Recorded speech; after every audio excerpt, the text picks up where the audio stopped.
La crisis de la corona ha entrado en su segunda fase en los últimos días. En la primera fase, hemos visto cómo los políticos y las autoridades no han tomado en serio el problema, le han restado importancia, y no nos han preparado de ninguna manera para una pandemia, a pesar de las advertencias urgentes de los médicos y científicos. En el segundo, estamos experimentando una mezcla de falta de cabeza, reacciones histéricas exageradas y una incompetencia sin límites. A primera vista, todo esto puede parecer caótico, pero tiene un método. Aquellos que se toman la molestia de rastrear las fuerzas que trabajan aquí, aprenderán mucho sobre el papel de la política en la democracia parlamentaria.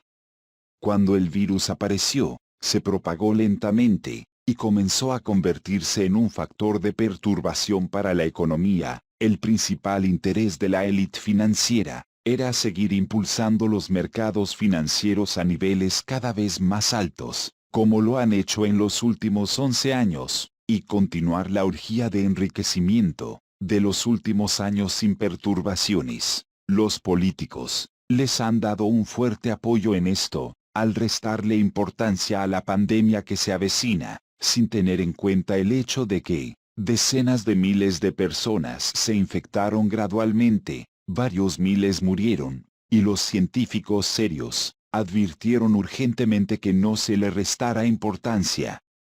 Pero entonces, se hizo evidente que la pandemia adquiriría proporciones sin precedentes, y causaría dificultades existenciales para la economía y los mercados financieros.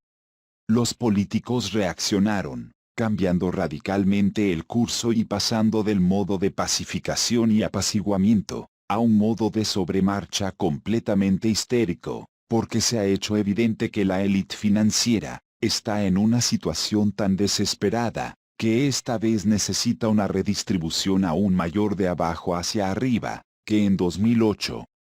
Por lo tanto, es imperativo desviar la atención del hecho de que los mayores y más despiadados jugadores financieros están una vez más escarbando en todos nuestros bolsillos, con la ayuda de los bancos centrales, y a una escala inimaginable.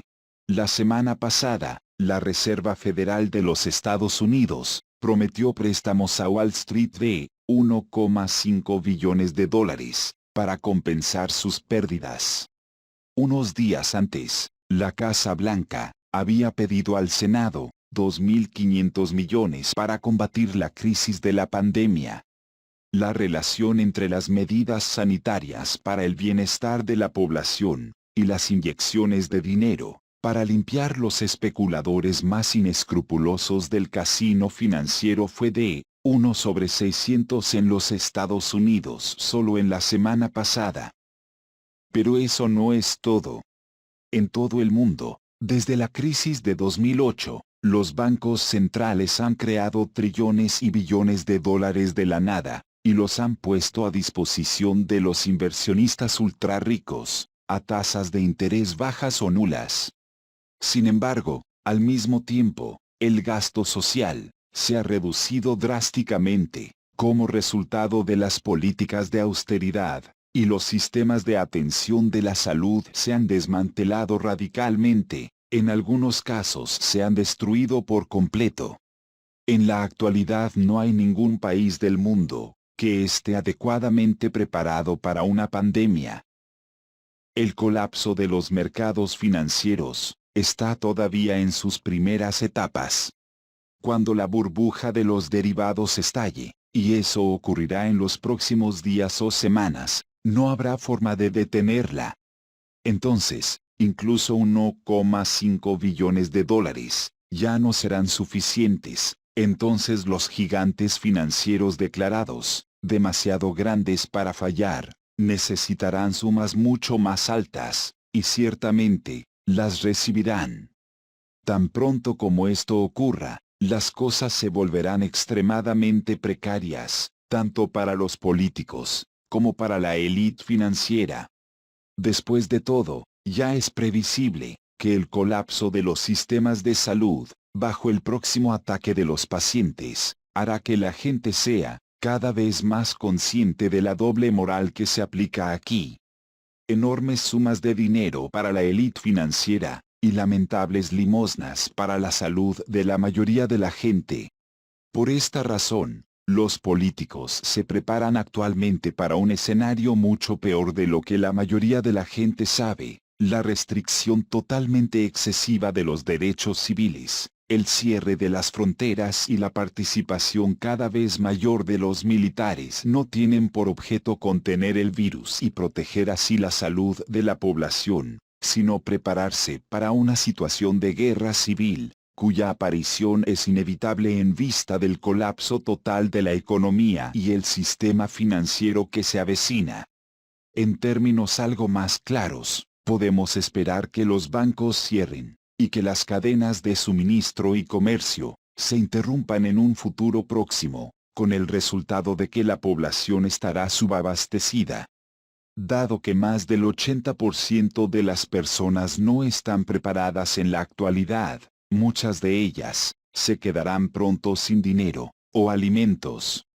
La consecuencia: saqueos, protestas y levantamientos serán el resultado. El antídoto político: operaciones policiales y militares, basadas en decretos de emergencia. Si, a pesar de esta información, alguien sigue aferrándose a la idea de que los políticos y las autoridades están básicamente bien dispuestos hacia todos nosotros, debería echar un vistazo a la Organización Mundial de la Salud. Esta suborganización de las Naciones Unidas estuvo tratando de evitar en anunciar que esto ya era una pandemia por todos los medios. ¿Por qué? En los últimos años, el Banco Mundial ha emitido bonos pandémicos a la élite financiera, por un valor de unos 100.000 millones de dólares, sobre los que se debería saber lo siguiente: los bonos pandémicos, también conocidos como cat bonds, pueden adquirirse por cantidades de $250.000 o más, ganan entre un 8 y un 11% de interés, y están vinculados a la siguiente condición: en el caso de un brote pandémico, los inversionistas pierden toda su inversión, porque entonces se utilizará para aliviar los efectos de la pandemia en los países pobres. Lo mucho que estos países pobres están cerca del corazón de la Organización Mundial de la Salud ya se pudo ver con la epidemia del ébola. En ese momento no se pagó ni un solo céntimo a los países pobres, a pesar de que el brote no alcanzó el número necesario de víctimas. No es de extrañar, entonces, que esta vez la Organización Mundial de la Salud se haya retorcido como un gusano durante semanas para anunciar la aparición de la pandemia. Es justificadamente dudoso que siquiera una fracción del dinero que se recibe ahora llegue alguna vez a los sistemas de salud de los países pobres.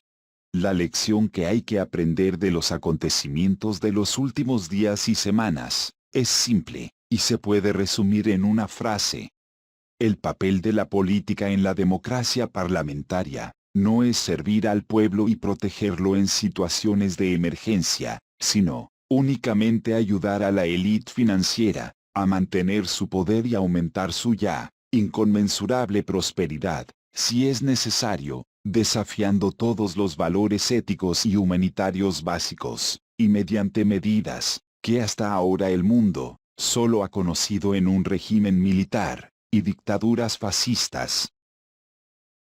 Si el video te gustó, no olvides de darle like. Compártelo con tus amigos y suscríbete a mi canal. Nos vemos en un próximo video. Gracias.